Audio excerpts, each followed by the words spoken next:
She's the queen behind the scenes. What's up, everybody? Welcome to another Friday Mastermind. We are almost at number 300 with Mr. Almost. Books. Ben, I can't Almost. wait. We'll be live for that one. Yeah, we're going to broadcast that live Friday, the last day of Sales Mastery. And guys, that's coming up pretty quick. What is it, like 3 weeks or 3 4 weeks. weeks? 3 weeks. 3 weeks. Wow. So I will be there. Todd will be there. Deborah, you going to be there? I will be there. Okay, so we got 3 out of 4. Dan, are you going to be there? I don't think so. I probably should. You I should boycott. come. You're in It's been a long California. time. I know. Okay. It's not far from me at all. Yeah, let's take it offline, but I'm going to encourage you to come. Okay. Anybody watching this, guys, this is an important year for us all to just be our best. So if you haven't got your tickets, get a ticket. I highly recommend this event. Todd always does a great job of curating a lot of fantastic speakers. It's back in Palm Desert, so it's at a place that doesn't have any distraction other than what's on stage. And then go out and have some nice dinners and get some pool time at the Marriott. So check that out. And then wait, real quick, if you use a code, it's either SMWBN for Win by Noon or WBNSM. I can't remember which, saves you $500 off of a ticket. Hey, dude. Oh. Nice. What about SM Savage? Oh, SM Savage. SM saves you more than that. I think No, it's wait, guys. $600. $501. Yep. We've got one up me. Yeah, well, whoever you like better. course. That's Oh my gosh. Wow. This is Deb, do going you have a down. $600 code, a $700 code? I don't. I'm just the one Wow. that bought it like a year ago. So my ticket was much less because I got the early pricing. Oh, even better. Yeah, there's always a plan on every group, but we're super excited today. Well, of course, there's Deborah Bird. We didn't say hi to Deborah. Welcome, Deborah. Hello, good morning. Deborah, anything you want to say to frame the call?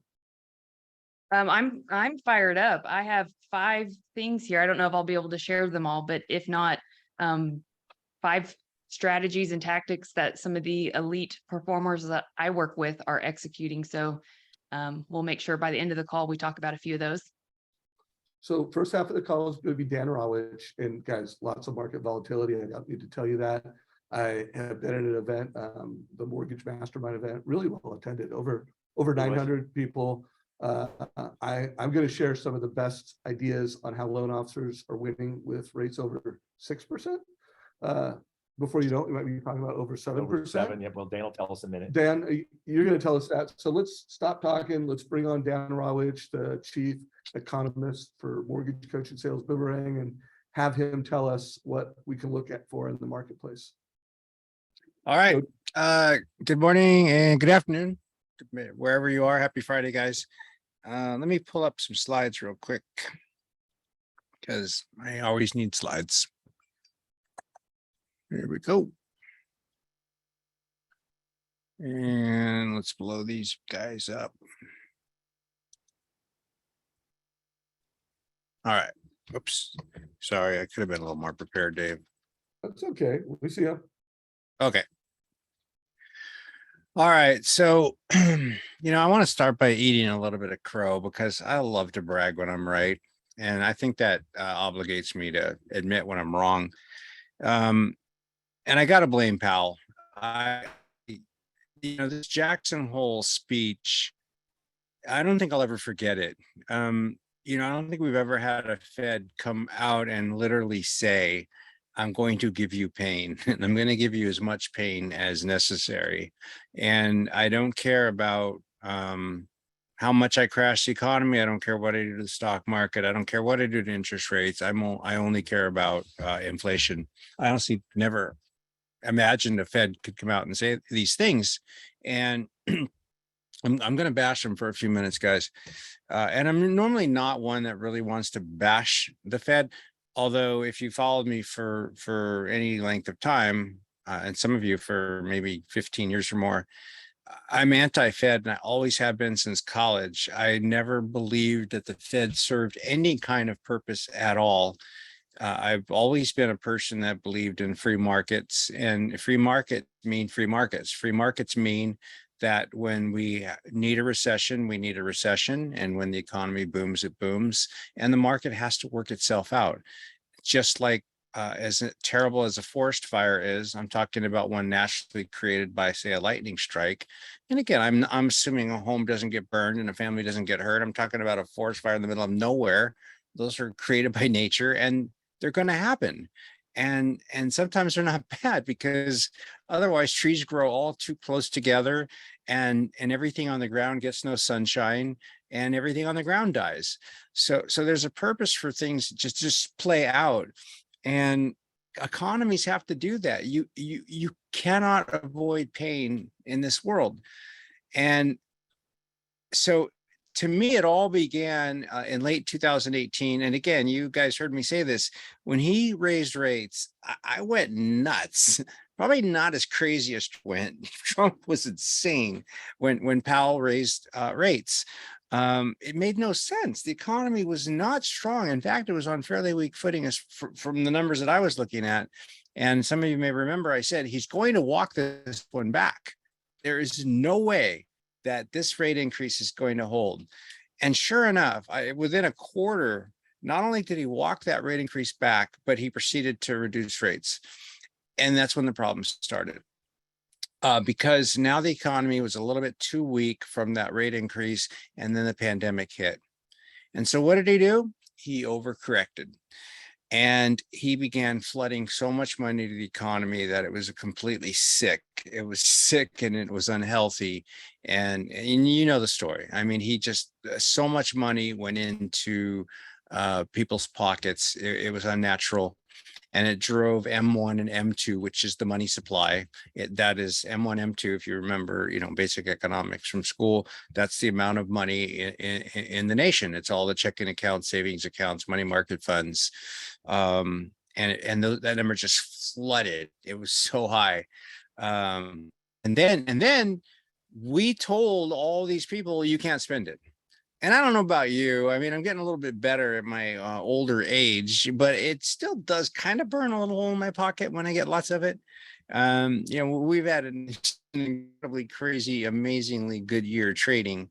And even at this age, I'm like, I gotta buy something.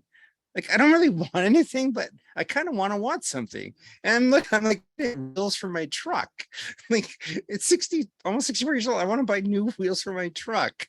So money does burn a hole in our pockets, I think, no matter what age we get to. And so you think about millions and millions and millions, billions of consumers with too much money in their pocket, told that they can't go out and spend it. And all of these suppliers were completely shut down and they could not make anything. And then the gates opened and all the rich consumers were able to go out and just spend.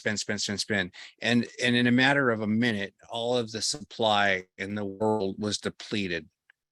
Money kept coming into the consumer's pocket and they kept spending and spending. What you had was way too much money chasing not too few goods, but no goods. That is the recipe for vicious and horrible inflation. So that's number one, where I was wrong. I was right about what I always said. There will be inflation, but it will be fairly short-lived because it's pandemic driven. And it is, and it was.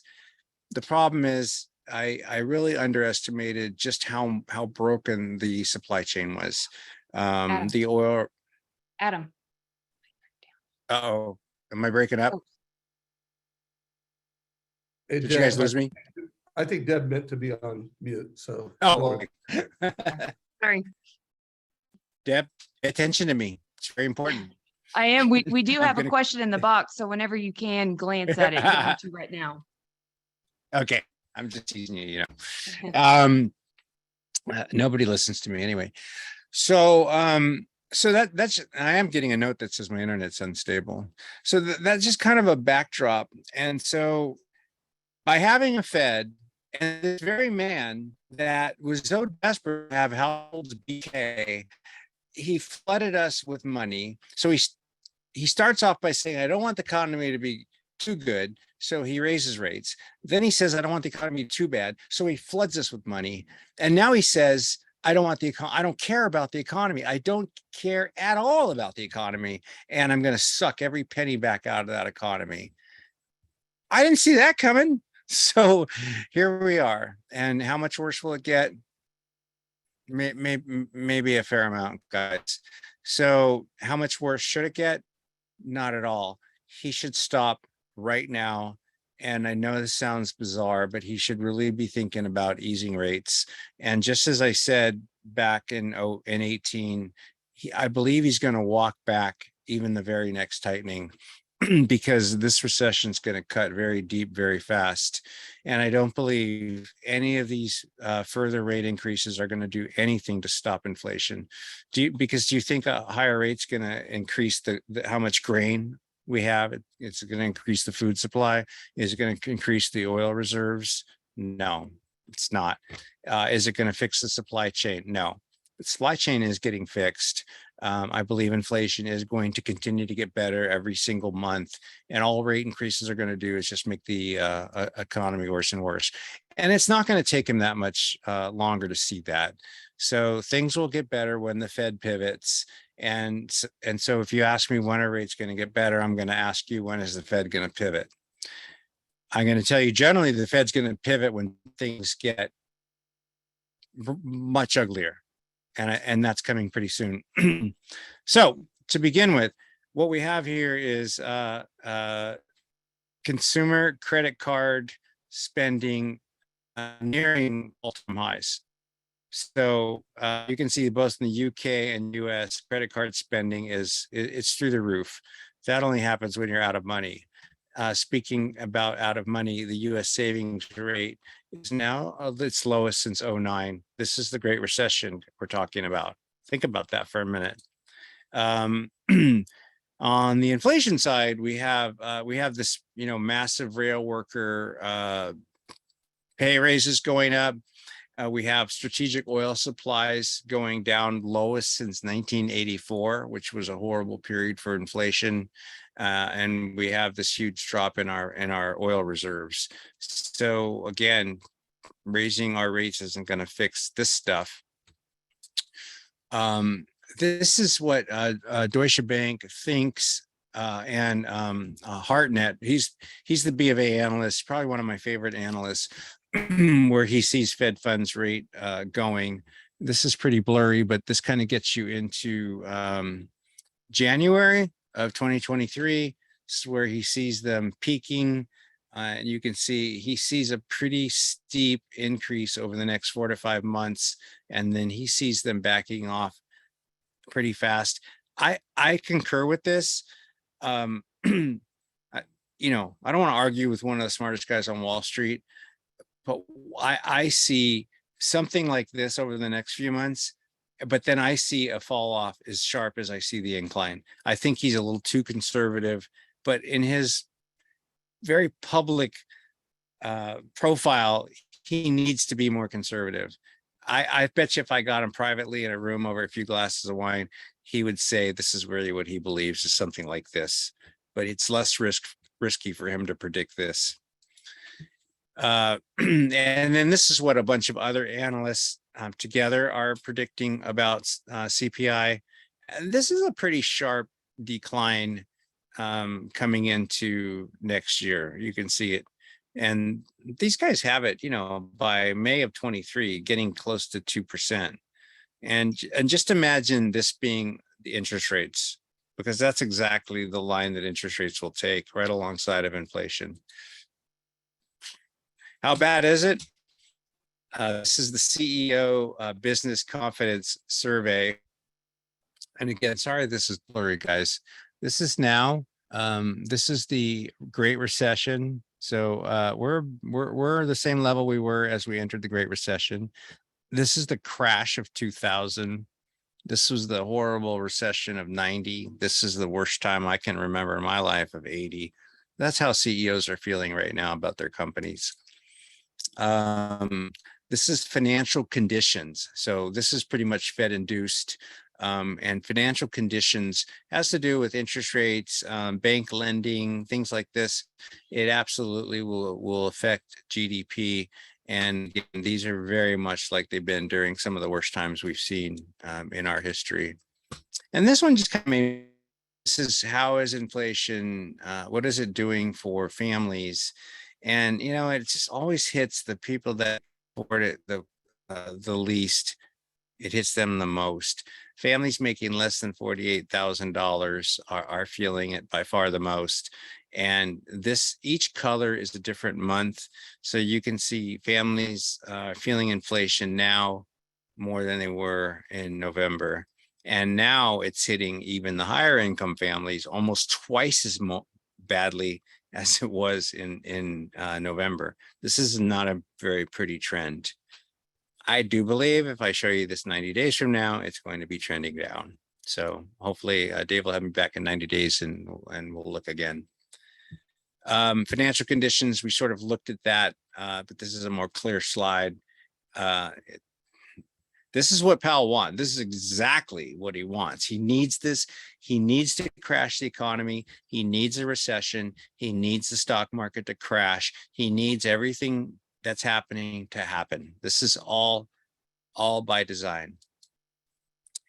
We talked about M1, which is the money supply. This is Europe. The US looks exactly the same. And PMI, which is Purchasing Managers Index. So this is what's supposed to happen. This is what happened during the pandemic. Money was just flooding into the economies, and now it's just gushing out. And this is very, very quickly going to stop inflation, and it's already stopping worldwide economies. And then this again is another shot at PMI and also sentiment. So worldwide sentiment is crashing. And this is manufacturing regionally in the US, same thing. Once it gets below 50, that's considered recessionary. This is where it was during the pandemic. And so you can see it's down there now. And this is a really good news slide. And this is the supply chain bottlenecks. And this is where they got after the pandemic, and now they're working their way down. They got a ways to go to get to pre-pandemic, but we're getting there. And again, imagine this being an inflation chart. Ultimately, inflation will follow the same line. Consumers, when asked how are you feeling, they're feeling the same way as they felt during the Great Recession. Consumer behavior drives their spending. Duh. Consumer spending drives GDP. GDP will ultimately drive inflation. Inflation will drive interest rates. So again, imagine this being a graph of interest rates ultimately. CFOs, these are the guys that run and manage all of the finances of their businesses. When asked how they're feeling, not very good. You can see the CFO pessimism is rising that to the level that they felt right in the heart of the pandemic. All right, so here's a chart, and this is the part that I was hopeful wouldn't happen. I think the last time I was on a call like this, I showed something similar, and I said I'm hopeful that we bounce from here. Somewhere around here was the dreaded Powell-Jackson Hole speech. Somewhere just after that, about 2 or 3 weeks after the Powell speech, came the CPI numbers, and they were much worse than anybody expected. So this was 1980. This was a 40-year trend, busted through in about August here. Yikes. And this is a current trend of what we can see here. And this level here, again, was about the Jackson Hole period. Actually, no, this was the Jackson Hole period where we broke through this really key here that I kept saying every day on Rate Watch. I sure hope we don't break this. If we break this, we're going to come to here. If we break this, we're going to come to here. Just recently, I said, if we break this, we're going to come to here. And now I'm telling you, we've broken this and we're going to come to here. So that's pretty much what I've got. And I'll just kind of put a bow around it. Again, if you ask me when, I'm going to say it's not going to get better until the Fed pivots. It's going to take it doesn't matter how bad GDP gets. It doesn't matter how deep the recession goes. The Fed will not pivot until he sees a very, very low CPI number. Next Friday, a week from today, we get the PCE numbers for those of you that don't know, PCE stands for Personal Consumption Expenditures. Those are the numbers that the Fed looks at more closely than CPI. And on the same day, you get personal income and you get personal expenses, personal spend, huge numbers. That could be a day that could spark a rally. If those numbers come in, as you know, we are so due for a rally. And I don't think I've ever seen a move, of course, other than this one, this far without some kind of a rally. On Wall Street, we call it a dead cat bounce, where at least, because if you drop a dead cat from a 100-story building, it's going to bounce. It's some kind of a bounce here. It just keeps going and going and going. But you should get at least a Fibonacci move down, which is like 23.6%, which should take you somewhere down into here. And I'd say that's going to come anytime. And it might be on next Friday when the PCE numbers come out. All right. That's it, So- buddy. Well, that's not it, because we've got some questions, and I have questions, and then myself, Todd, Deborah might have some questions. So one, Paul, early on when you were, giving your commentary on the Fed, said, "Hey, I understand your opinion, Dan. The markets are free of manipulation, but there are many special interest forces that manipulate the economy. Doesn't the Fed act as a counterbalance to these special interests?" What's your take on that? I think the Fed is the major manipulator of the markets. I think the Fed is the problem here. And I'm sure there's a million different opinions there. But who But that's your manipulates opinion. who manipulates the market more than the Fed? I mean, who has that power other than the Fed? I don't think anyone else has the firepower that the Fed does. Got it. And then Seth Wilcott said, "Why is unemployment rate remaining low if inflation is so bad and people are out of money? How are consumers still spending when the money is coming from, and where is the money coming from? Selling assets like gold, stocks, HELOCs on real estate, etc." Any comments on that? Well, first of all, jobs are always the last to go. Second of all, looking at the pure unemployment rate is not what you have to look at. You have to look at the workforce, how many people are actually working, and the labor force rate has never been lower. Third, the consumer spending, retail sales has been just pathetic. So I'm not exactly sure those numbers are all that current that you're quoting. I will say that, the unemployment does look very low, but you do really want to watch the labor force rate. And then we do want to talk about unemployment probably in the next 60 days. Look at every single recession and look at unemployment right up until you're actually really in a recession. Jobs are always the last thing to go. Got it. I mean, Let's stay on this, though. You can stop sharing your screen unless you want to pull up and show something. Nope. Todd, any questions you have? All right, so Dan, last time we had you on, you had said your initial thought at that time was that by the end of the year, first quarter, we might see rates down into the high fours. What's your prediction where we might see rates get back down into maybe into the mid five or closer to five? What do you think that time frame looks like, or is it really just dependent on when we see those inflation numbers go down?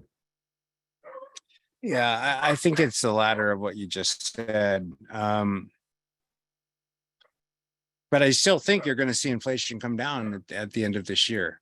I don't know what the Fed's going to have to see for that to happen, but I think the economy is going to look really weak year end, and I do think you're going to see some lower inflation at that point.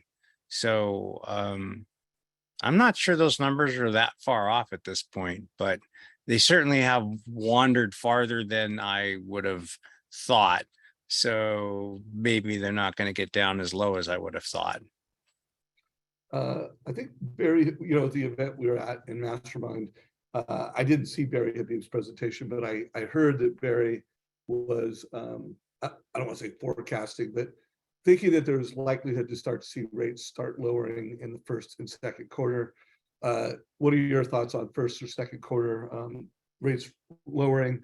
And do you think there's any chance they can lower into Q4? Or do you think that ship has sailed at this point? Wait, who's Barry? No, I'm kidding. I'm kidding.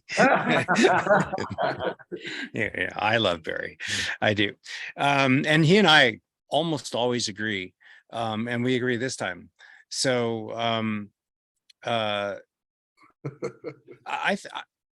no, I agree. And I actually do think maybe a little earlier than he's saying. So I think we could start seeing interest rate, mortgage rates ease in Q4. yeah, dramatically drop. No, but probably some easing. And not to put words in Barry's mouth, he probably would agree with that as well. Again, it's much safer to say. Party last night, and he did agree Yeah. with that. Okay, yeah, it's much safer to publicly say a longer period of time. But yeah, I think we should see some easing here. But fourth quarter's coming up pretty fast. So let's say end of fourth quarter. Yeah, end of fourth quarter. Into fourth quarter. Okay. And Yeah. then so Seth Wilcott said he loved your presentation. He also said, what are your thoughts on supply side easing? Do we need to increase manufacturing here in the US, or are we on a path where there's gas prices coming down and dollar strengthening? So I don't see how gas prices can come down at the moment because we have reserves at all-time lows and continuing to get lower unless we open up some production here in the US, unless somehow things get healed with Russia. I don't see that scenario getting better. I think fuel demand will diminish as the recession gets deeper. So maybe those two things balance out and maybe leave fuel at a net neutral, but I don't see it getting much better. I don't think you're going to see manufacturers want to gear up because of the recession. And in fact, you're seeing, all these PMI numbers are really starting to drop. So the supply side, I don't think is going to get better because there's not going to be increase on the demand side. I don't know if I answered that question correctly or answered the right question. Yeah, I think it's fine. Seth, if you want him to put more, color around that, let us know. Also, he added thoughts on real estate values in 2023. Any Dan Rawitch thoughts on values? My God, that is the toughest question ever. And it should be like, right in my wheelhouse. I'm actually starting to consider buying a house. We've been in full time in the RV for almost 5 years and still loving every second of it. But every once in a while I get an inkling, and I really thought prices would have fallen a little bit more by now. They're like zombies. I mean, they don't die. I mean, we're talking about housing affordability lower than it's ever been in history. And yet the prices are so amazingly resilient. And I think it really comes down to a few things. Number one, who would in their right mind, unless they had to, part with a 2.5% fixed rate loan? I mean, like, you would have to have a really good reason to sell a home right now. You would literally have to go into a full-on panic, and that's not happening. And then you have these macro demographics of all of these millennials and even beyond that are coming of age that really won't. So I think that just that demand is just getting. I never thought the real estate market would crash. I always said I thought it would soften. By that I meant maybe 5 to 10%, and that should never be enough to keep anyone out of the market. In fact, that's when I would rather buy, because I don't want to compete with people. We almost bought like this small second home in Wyoming that we really liked. And it looked like it was not going to be competitive. It looked like there was not going to be any offers. And then all of a sudden the seller wrote, okay, we're going to be looking at all offers, and we'll be countering on Saturday. And I knew the seller from some other situation, and I just said, just pull back my offer. I'm not interested anymore. And she's like, why? I thought you loved it. I said, I will never, ever in my entire life compete to buy anything. It's just not my style. I'll buy something when there's nobody else in line. So that just shocked me, and it was a really remote area. So I don't see a scenario where it gets too much worse. I still believe we could see 5% or so drop, but I think too many people are holding on to these low rates. Got it. I So know you- it's a long-winded answer, but what do Well, you the- guys think? But netting it out, you think that they're not gonna lower, and your biggest driver for that is just people that have a rate that starts with 2 are so unlikely to sell it. And then remember, you've got just a demographic demand of, and housing shortages and rents going up. So again, another driver that is only increasing, is only keeping the price high. I don't know, do you have any thoughts, Todd? No, I mean, I kind of agree. I mean, I feel like, because I'm looking at investments right now, in different parts of the country, and it's just interesting to see how different markets are, right? We've been kind of warped because I'm in the Phoenix market, and Phoenix has done this, and then the crash, it did this, and then now it did this again, and it's just kind of leveling off. It's not, we still have really good demand. They're talking, it's funny because the people seem to twist the numbers however it makes sense. So, there before we had, less than 5,000 available homes. Now that's 19,000 listings, but they forget there's 10,000 of those pending. So it still is double the inventory, but it hasn't really moved prices terribly. It's just the people who've overpriced their homes have had to drop them down to what the market level is. And, there's things like everywhere else. There's some neighborhoods that are selling super fast and some that aren't selling quite as fast. Deborah, do you have any take on that or any questions for Dan? And we are continuing to get some questions. So Dan, stay on the hook here because questions are coming in. But Deborah, your turn. No, I was just going to say, Todd, that's what I love about Altos research is when they do their data every week, they provide the numbers of active listings or new listings, but remove the ones that are under contract or pending. So it gives a different perspective on current data. I'm a big fan of Altos research. I did read an article recently, and Phoenix was mentioned, and Vegas were mentioned of 2 areas that were probably in more trouble. That's why Todd's perspective was interesting of homes that were falling out of escrow. Buyers were canceling and that had the fastest growing inventory. So the writer of that article was saying these areas might see the biggest price drops. So it's good to hear Todd say that's not happening. Yeah, I mean, there's definitely, we're seeing more seller concessions, right? People are getting, it's not difficult to get, up to 3% towards closing costs. And I think it's like everything else. The sellers who have to sell are dropping price. I mean, in my particular neighborhood, literally like this 2-block area, we've had 3 houses went on the market in the past 6 weeks, and all 3 have sold the first weekend. And then surprisingly, the first one sold with a pretty significant price drop to a cash investor. So that just tells me the seller must have had to sell it. The other 2 homes actually sold for decent prices, and then he crossed over the major street and homes are sitting.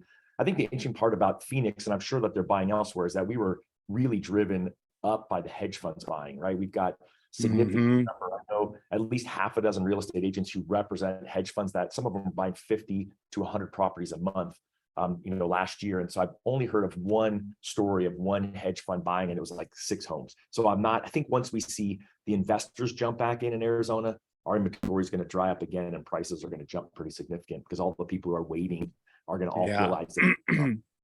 Yeah, there was a hedge fund last week that took a $500 million portfolio off the market.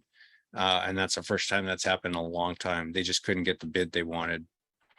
So that was a little bit of a troubling sign. And the area that I'm looking for a home, I mean, I'm not like seriously looking, but it's the first time ever where I must have seen 10 homes that I liked that I would consider. Whereas every time I've ever looked, all I saw were pending homes. And of the 10, I would say 6 of them had significant pricing decreases, like $50,000 to $100,000. But again, you look at these and you're like, that price was such a joke anyway. These were sellers that were just like high on something because they saw their neighbor got something, so they raised it another 100 grand. So I think those are the ones that we're seeing the big price decreases on right now. But I do think you might see 5 to 10% decrease, and that shouldn't keep somebody from buying unless they want to buy, unless they want to rent and see the rents keep going up. So I got a few more questions here. Now, this one from Ben, I feel like I know how you're going to answer it, but he asked it, so I'm going to ask it. Given the Fed's history to overshoot, how much pain has to be recorded in order to induce a pivot? That's his question. That's actually a really good question, because the way he prefaced it about the Fed overshooting,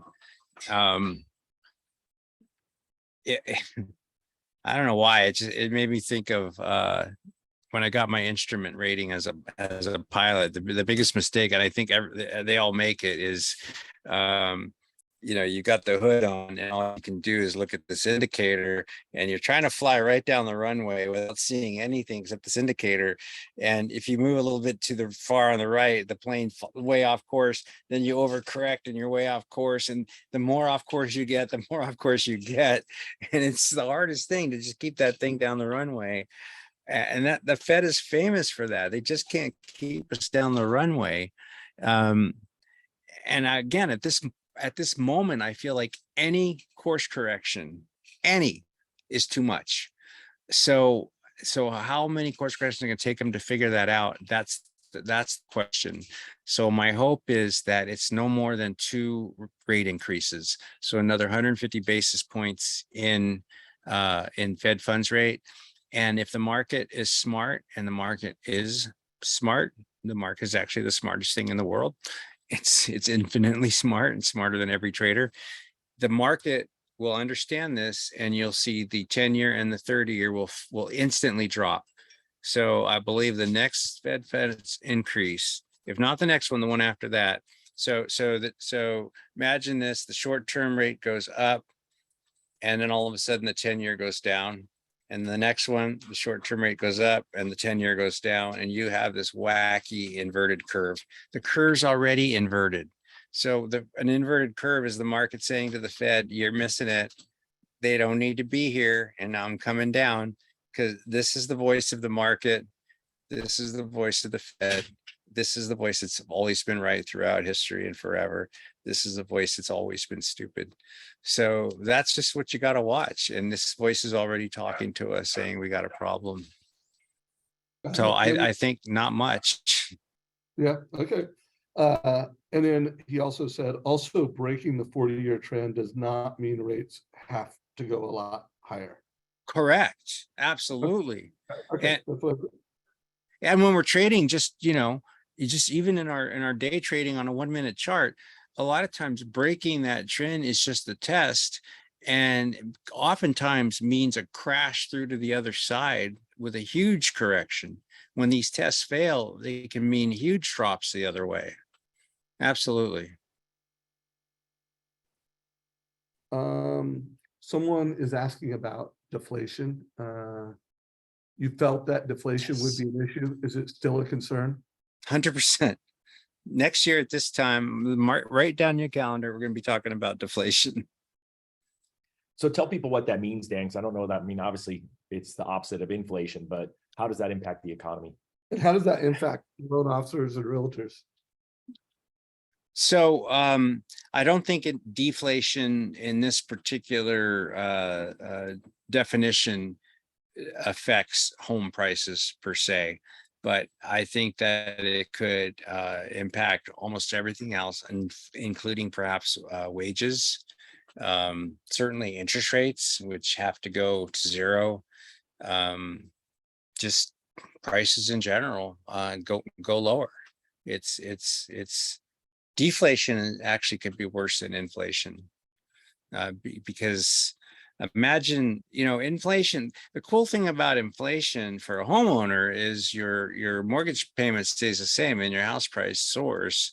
In a deflationary environment, your mortgage payment stays the same and your housing price could go down. But again, the housing market's just a different beast. But your car value could go down and your payment could stay the same. Then again, you could refinance your car payment. But literally, if you just really look at what happened in Japan, just for 2 decades, the economy could never grow. You need some inflation for an economy to grow. You can't. It's like trying to ride a bike in a 30-knot headwind. You might be able to go forward, but it's really hard. in deflation. Hey, before you jump, I want to, we're going to pivot a little bit into the top mortgage strategies when rates are at this level. And I just wanted to get your opinion. I had, by the way, this week has been just one of the best weeks in mortgage coach interview land ever. And one of the interviews, That's a big statement. it, That's a good statement. it really has been an incredible week. And I started the week with Jeremy, and this quote is being used a lot, date your rate, marry your house. And then the new piece is divorce your rent. And anybody watching this, you can see we haven't even marketed it. We've already had over 2,000 views. Do want to remind everybody there are actual links to Jeremy's total cost analysis, but this is what he's doing right now, Dan, and I want to get your thoughts on it. He, because affordability is one of the biggest issues, he's showing options, without seller credits, with seller credits, where he's like, hey, marry the house, and here are some strategies when the market is where it's at, that you could actually get the seller to help you marry the house. And then remember, and he's using this where he's actually showing, hey, in the future, at some point, rates could be lower, and you're dating your rate. So I'd like to just get your narration on your thoughts. Like, is this a good conversation that every loan officer should be able to have in this market? And do you like the way he did the total cost analysis to solve this problem in the market? Yes. First of all, I think everybody knows I love Jeremy. That's exactly what I would be doing. I mean, well, we already know what I think, and I think most people agree. Rates are going to come down. They're going to come down a lot. So you wouldn't really want to pay a whole lot for a mortgage right now that you're going to be dating and you're not going to marry. So since you're going to be dumping it, then pay a little bit and get ready to get rid of it in whether it's 6 months or a year and a half, and get this new one. I think it's a really good strategy. And then one of the things he did with the same client, who was a first-time home buyer, he wanted to just teach him the concept that you're marrying the house and you're dating the rate. And then he's wanted to make the case that it divorced the rent. And he did a rent versus own analysis where he also showed some affordability challenges or affordability options to really help the consumer understand that, buying a house right now might be a really good opportunity and a great idea. And he's visualizing it with a rent versus own. What are your thoughts on just that 1-2 punch with first-time home buyers? Smart. Rent versus own's always been one of my favorite strategies. When I was a loan officer, that was my favorite thing to do. It's so compelling that it's hard to say no to. I love it. One more question, and then we'll kind of break into this other piece. Is the fact that when you look at all of the, let's just call it move up homes that are locked because there's a rate with 2, the first time home buyer was already looking like the hottest market for a mortgage professional. But now that we know that there's a certain percentage of the population that's really not gonna, rates aren't gonna get into the 2s. So top priority should be first time home buyers. And really, I specialize in first time home buyers, providing rent versus own for all your clients and really leaning into that strategy. What are the Dan Rawitch thoughts on that? I'll make sure I understand. So in focusing on first time home buyer and not move up buyers, is that what you're saying? I'm not going to say not that. I just felt like first time home buyers have been one of the hottest markets for a long time. But now that we're on the other side of this, COVID induced refi tidal wave, explanation mark. They're even more important that you build a mortgage practice and that you deliver a rent versus own with a lot of competence and expertise. Yes, I totally agree. 100%. Especially with education, like what Jeremy did, because I feel like first time home buyers are more vulnerable to the media and to their, Uncle, Ralph, because they don't know any better. It's harder for them to make their own decisions because they haven't had enough life experience. So the more that you can educate them and counteract Uncle Ralph's, bad information with that kind of, that's always been to me the power of Mortgage Coach, because it really, that's where I excel with Mortgage Coach. And even before the video was built in, I did the video, and it just said in the video, make sure you show this to anybody that's advising you, and have them call me, because it just, first it flattered them, and sometimes I actually got the call, and it really did, because most advisors are going to tell these poor young people, don't buy, prices are getting creamed, wait for rates to come down, and that's probably not the right advice to be giving somebody right now. So I think those are good tools, and I think it's good advice. I would add right now, just in terms of niches, and maybe this is, well, I'm sure it's obvious, but just don't forget it. And that is, I think renovation loans, because I think you're going to start seeing more distressed properties come onto the market, because, before anything was just getting snapped up. Now I think the weaker homes might sit longer. And so I think your rental loans could be good. So make sure you learn more about your 203Ks, et cetera. And then I think your reverse mortgages, I just love those loans. It saved my mom. It really did. When my father passed, there was no way she could have stayed in her home. And she was able to stay in her home till she passed away. And I'm just a big fan of that loan. And I love the reverse purchases. They make a lot of sense for senior citizens. So just two other things. So real quick, and then I'm going to just give Todd and Deb the voice, but just a reminder to everyone that has Sales Boomerang and a borrower intelligence platform, one, we do have reverse mortgage alerts now. So all you have to do is have your database being monitored by Sales Boomerang, and we're going to let you know what consumers should be looking at a reverse mortgage.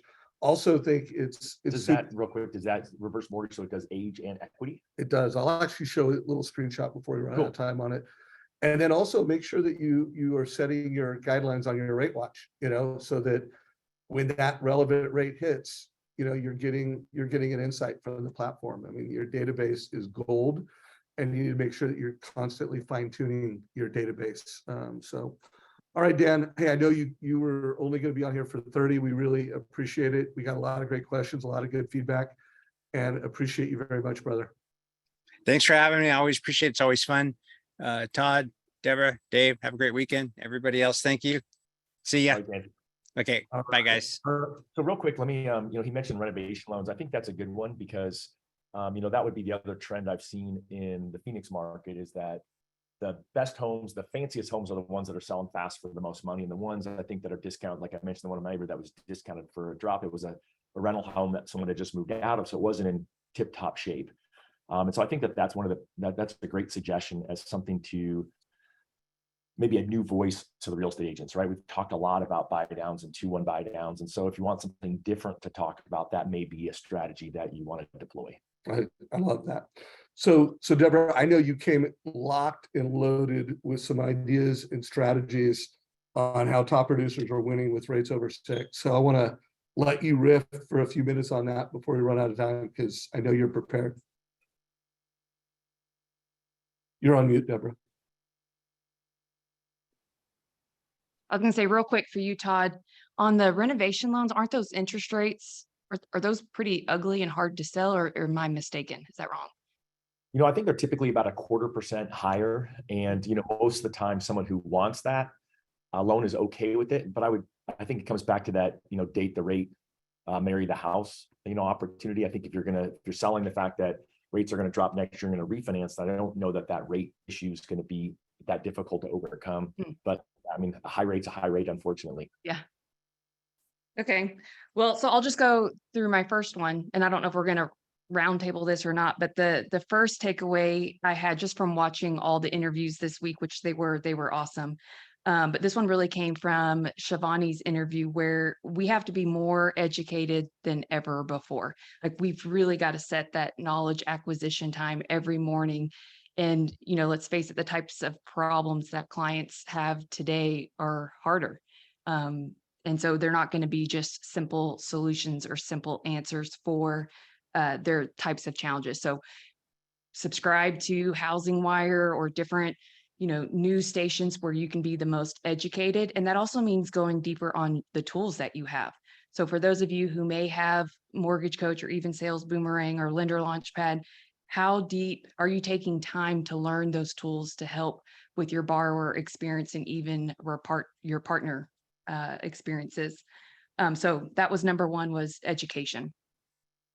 Yeah, that was a big theme here in Vegas at the mastermind event was, the consumer needs you to be an expert now, more than ever. And, really just understanding, what moves the market. And I think that's why, having Dan on here is a perfect example of that, right? That's just a great way for you to have that little extra level of knowledge that the competition is not going to have.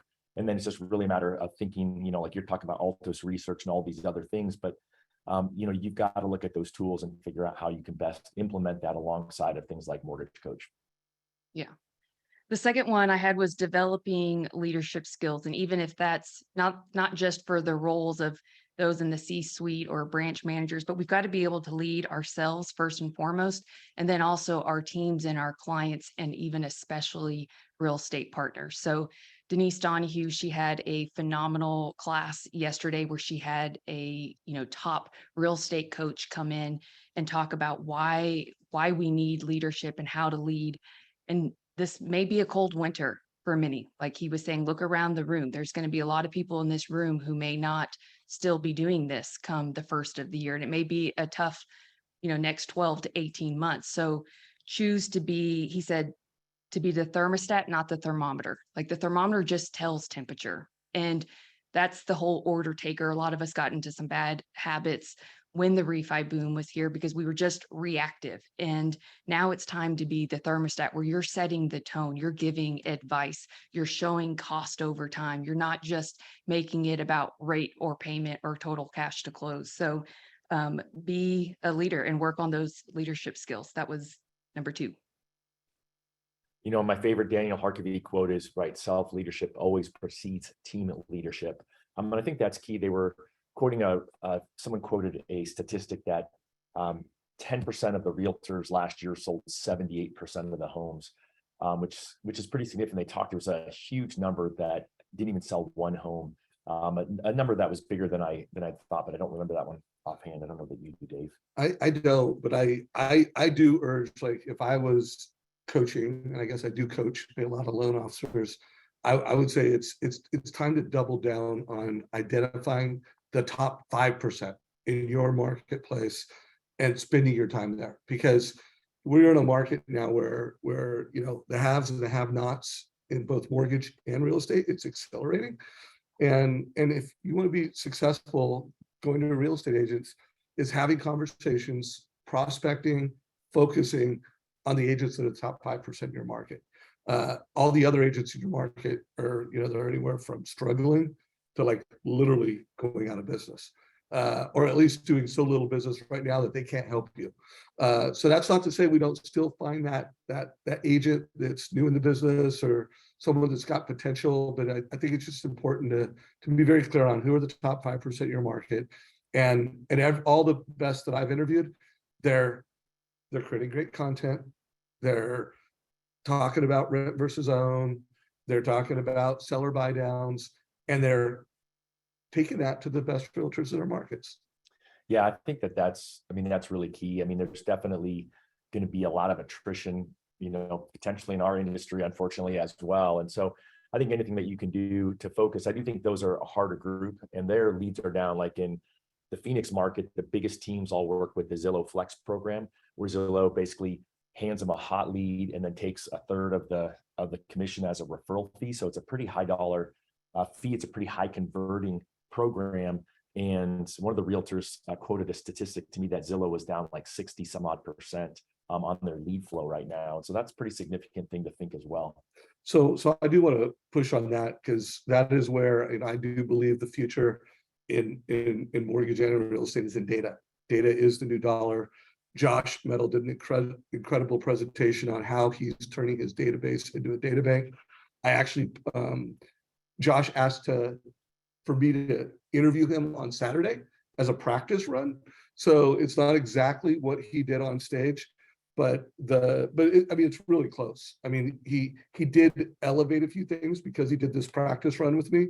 He elevated a few things, but I want to push everyone. If you have not watched this, it's at about 500 views. I don't even think I've promoted it yet in our group. I just posted it live after he spoke, but it's called The Mortgage Professional of the Future. And he talks about how he has become a data-driven mortgage advisor. And as a data-driven mortgage advisor, he can actually create leads out of a database. You know, he's got the Sales Boomerang Borrow Intelligence platform. He's getting alerts. Like I told you guys before, we've got reverse mortgage alerts.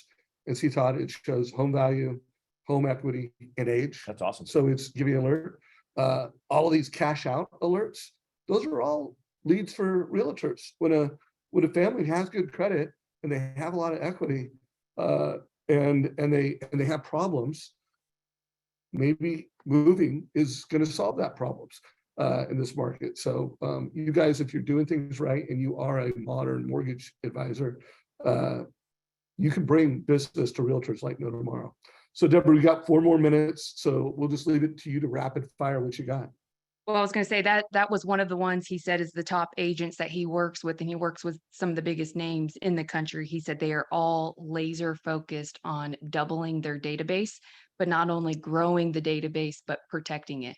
Like he was like, they're building walls around their database just with their own CRM and other data that they use, as well as having database parties or masterminds once a month where it's so fun that they're inviting their friends. And so anything you can do to build out your database and adding contacts. For those of you listening, if you don't use Linktree, sign up for Linktree. It's a free link, basically gives you a landing page, but there's a way, if you put it in your social handles, you can, in fact, if you look at mine, you'll see at the very top, there's a way to add people to your email list. You need to get really good at looking for ways to add people to your database. And then when you have something like Sales Boomerang giving you those alerts, I mean, there's a reason why the best of the best, most of their business is coming from their database right now. So that needs to be an intentional focus. The other thing he said is learn the art and science behind emotional connection and intelligence. It's learning how to develop trust faster. How do you get trust, and then how do you maintain trust? So it's those soft skills that sometimes we aren't focusing on when we're just, looking at hardcore closing tactics. But the reason why people don't use robots is because we do have that it factor of being a human. So he said, learn those skills. If you haven't taken Amplify, I would highly recommend Amplify. And, Renee will teach you that right away. So then the last one is be the voice and not noise. And he gave an example that he had someone in the front of the room wearing a blindfold. And he said, now all of you tell her where to go. Her job is to get to the door. So of course, everyone in the room is yelling, go straight, go straight. And it's just a bunch of noise. And when he took the blindfold off of her, he was like, well, what'd you think? She was like, I couldn't understand anybody because everybody was yelling at me and I couldn't figure out where to go. And so that's where he said, you've got to be the advisor and not just, again, someone who's yelling. And that even is with your social feeds. You've got to show strategy. That's why I tell all my clients, TCA Tuesday. Don't just have the same types of videos that everybody's using where you're not showing strategy and positioning you as someone who does give advice over price where there's, value created. So those were my top 5. All right, well, I'm going to close out with a closing thought and then give Todd the closing words.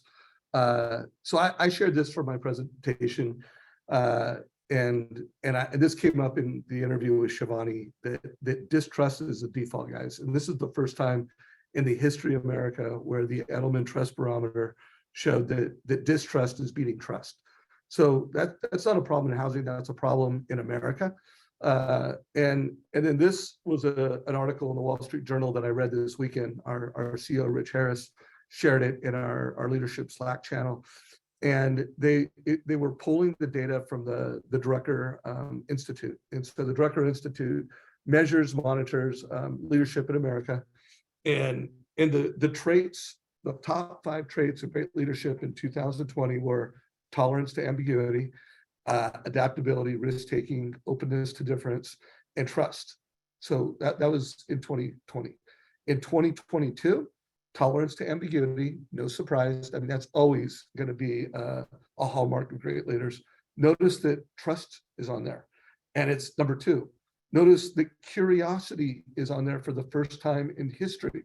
Like, curiosity has never been one of the top 5 leadership traits. It's always been a great leadership trait, but it's one of the top 5. Risk-taking and adaptability. And then go and look at competencies in 2020, pre-COVID. Building effective teams, drives engagement, communicates efficiently, collaborates, cultivates innovation. Super important things for leadership. But look at it in 2022, global perspective, manages ambiguity, interpersonal savviness, speaks to what you just said, Deborah, in terms of working on your emotional IQ, collaborates, and for the first time, we're in a market of distrust. Instills trust is the trait of top leaders. So I, Deborah, I've asked my marketing team to create some cool slides on this. Those are just slides that I created. So I think it would be fun to create some good social media content around that.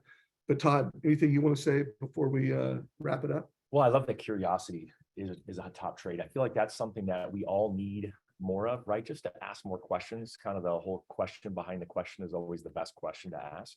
And I think that oftentimes we show up and throw up because we are experts, right? We're really knowledgeable, but just think about, can you turn that around and ask a better question? I'm typically reminded of that. We had dinner with Darren and Georgia Hardy here at the conference. And what I found, like with Georgia in particular, she's just really good at listening and asking questions and being curious. And it just kind of reminded me of that whole idea. I mean, the bottom line is, me, I'm going to tell you all to take action, right? Deborah just gave you some great takeaways that you can use and bring to your real estate agents. You've got slides there from Dan Rawitch. You can screenshot your top 2 or 3 slides and do a quick video, send that out to your agents. I mean, think about what you can do to create that trust. Think about what you can do to add a little value, because in the end, your realtors are the ones who don't have this community that we have. They don't get these ideas pushed towards them. And so if you can give them just this little nugget that you can take to them, for them to take to their database, so that they're not sending out, something about pumpkin spice or something different, then that's a huge amount of value to add. So that's really where I would head today, and watch these videos that Dave was showing me, because the ones I've seen are awesome, and I'm definitely going to watch the rest. Yeah, like I said, started with Jeremy on Monday. Well, actually, I started over the weekend with Josh Meadow, a presentation that he's never worked harder on, that really defined in a way that I really align with, of what is the loan officer and the mortgage professional of the future. Then we had Jeremy Forcier breaking down how he's having a very important conversation in the market. And then we had, Rockstar Shivani coming on and just really epitomizing curiosity. Like, when you watch what she does, that, and she's got a process in terms of how she's instilling trust at scale. Deborah, anything last you want to say before we wrap up today's session? No, just I was on a leadership panel, and they were talking about, as a whole, they asked a loan officer, how are you doing in house business? And they mentioned how, apps industry wide is 51% less, and, some are struggling. And there was another loan officer, when asked the same question, said, well, for some. And so I just want you guys to know that there's still people out there who are up, and there's still homes that are being purchased. Who's getting them? And what are you doing to prepare, and how are you going to get them? And so I just thought that was an interesting take, that you have one that says, oh, it's down. And then you have one that says, oh, well, for some. So which one are you? Which one are you going to choose to be? Boom. Great closing thoughts, Deborah. Thank you. Awesome session, everybody. Have a great weekend. If you got value, give this a like, share it with your mortgage friends. If you don't already subscribe to the Mortgage Coach YouTube channel, subscribe today. Take care, y'all. Guys, enjoy.